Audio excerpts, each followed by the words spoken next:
रियान पराग को बार बार team India में मौके। इंडिया और जिम्बाब्वे का जब मैच हुआ था, 5 मैचों की T20 सीरीज हुई थी, तो उसमें रियान पराग का नाम आया था। उन्होंने डेब्यू भी किया था, बल्लेबाजी का मौका भी आया था, लेकिन रियान पराग कुछ खास नहीं कर पाए थे। उसके बाद ऐसा लग रहा था कि उन्हें टीम से ड्रॉप कर दिया जाएगा, लेकिन जब गौतम गंभीर हेड कोच बने और उनका कार्यकाल शुरू हुआ और इंडिया और श्रीलंका के बीच में 3 मैचों की ओडीआई और 3 मैचों की T20 सीरीज का ऐलान हुआ, तो उसमें रियान पराग का नाम शामिल था। ये देख के हर कोई शॉक्ड रह गया, क्योंकि अभिषेक शर्मा, जिन्होंने जिम्बाब्वे के खिलाफ दूसरी T20 मैच में शतक जड़ा था बहुत ही शानदार स्ट्राइक रेट के साथ, उनको ड्रॉप कर दिया गया टीम से। लेकिन रियान पराग को ड्रॉप नहीं किया गया, उन्हें मौका दिया गया। हर कोई यही सोच रहा था कि उनका कोई ऑफिशियल कोटा है क्या बीसीसीआई के साथ कि उन्हें मौके पे मौके मिले जा रहे हैं, क्योंकि एक भी अच्छी परफॉर्मेंस उनके बल्ले से नहीं आई थी जिम्बाब्वे टूर पे। लेकिन अब आपको बता दें कि इंडिया और श्रीलंका के बीच में 2 T20 मैचेस हो चुके हैं। तीसरा T20 मुकाबला जो है वो आज खेला जाएगा और दोनों ही T20 मुकाबले में रियान पराग को मौका मिला है। हालांकि पहले T20 मैच जब बल्लेबाजी की बारी आई तो वो कुछ नहीं कर पाए, लेकिन जब गेंदबाजी की बारी आई तो कमाल की गेंदबाजी करी।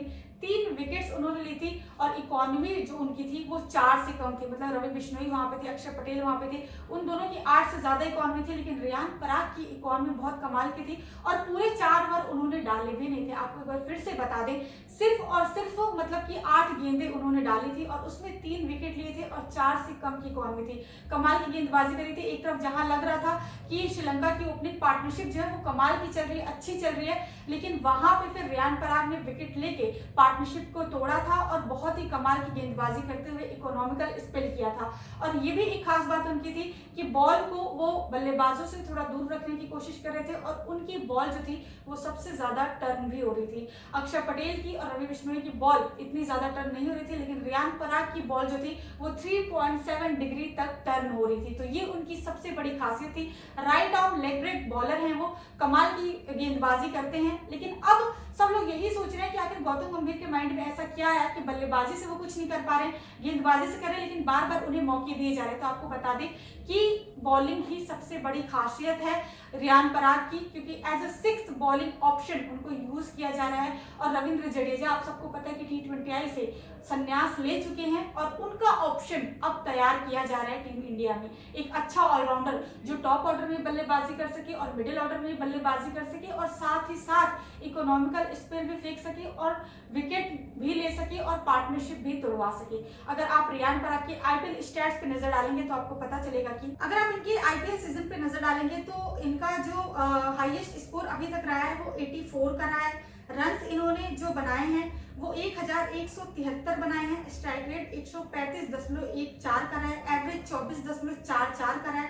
टोटल मैचेस इन्होंने 69 खेले हैं और हाईएस्ट अभी तक अगर आप देखें तो 84 का तो रहा ही है, लेकिन इनकी जो सेंचुरी है वो अभी तक नहीं आई है और हाफ सेंचुरी जो है वो 6 हो चुकी है इनकी। तो ये थे रियान पराग के आईपीएल स्टैट्स, जो कि अपने आप में बहुत ही कमाल के बैटिंग स्टैट्स हैं। अभी तक सेंचुरी का इंतजार रियान पराग हो रहा है। रियान पराग को स्टार्टिंग से ट्रोल किया जाता है। जब आईपीएल में वो 2019 में ही आए थे ऑक्शन में, उसके बाद से फिर राजस्थान रॉयल्स की तरफ से जब खेलना शुरू किया था तो हर कोई कहता कि परफॉर्मेंस इनकी बिल्कुल भी नहीं है, बस बैटिंग और फील्डिंग और बॉलिंग छोड़ के इनसे कुछ भी करवा लो। लेकिन आईपीएल 2024 में रियान पराग एक रिस्पॉन्सिबल बल्लेबाज की तरफ से नजर आए थे, बहुत कमाल की बल्लेबाजी करते हुए नजर आए थे। संजू सैमसन के साथ इनकी पार्टनरशिप बहुत अच्छी थी, क्योंकि इनको थोड़ा प्रमोट किया गया था। जहां नंबर 5 नंबर 6 पे बल्लेबाजी करने आते थे, वहां पे इनको नंबर 4 पे प्रमोट किया गया था और वो रिजल्ट राजस्थान रॉयल्स को दिखा भी। कई सारी ऐसी इनकी 2024 में नॉक है जिससे राजस्थान रॉयल्स को जीत मिली थी। हालांकि राजस्थान रॉयल्स का बाद में जाकर प्रदर्शन थोड़ा खराब हो गया था, लेकिन सबसे बड़ी बात यह कि एक खिलाड़ी ना ही आपको मैच जिता सकता है और ना ही आपको मैच हरवा सकता है। पूरी टीम को परफॉर्म करने की जरूरत है, लेकिन रियान पराग ने अपना 100% दिया था। हालांकि वो बॉलिंग भी करते थे, लेकिन जब से आईपीएल में इंपैक्ट प्लेयर रूल आया तब से इन्होंने बॉलिंग इतनी ज्यादा करी नहीं है, लेकिन बॉलिंग और बैटिंग का ऑप्शन ये देते हैं। और अगर आपको इरफान पठान का एक ट्वीट भी दिखाएं तो उस पर जरा नजर डालते हैं।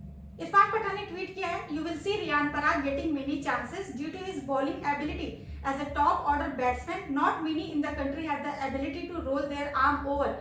This is where Riyan Parag will get an extra advantage and rightly so. यहाँ पे रियान पराग के बारे में इरफान पठान ने यही कहा है कि आपको ऐसे खिलाड़ी बहुत कम मिलेंगे इंडिया में जो टॉप ऑर्डर में बल्लेबाजी भी कर सके और अच्छा स्पिन का ऑप्शन भी दे सके और बॉल को बहुत ज्यादा टर्न भी करा सके। यही खासियत है रियान पराग की, इसी वजह से उन्हें टीम इंडिया में बार बार मौके दिए जा रहे हैं। बाकी आपको कैसे लगी वीडियो कमेंट सेक्शन में कमेंट करके मुझे जरूर बताएं और साथ ही साथ हमारे चैनल को लाइक शेयर और सब्सक्राइब करना बिल्कुल भी न भूलें।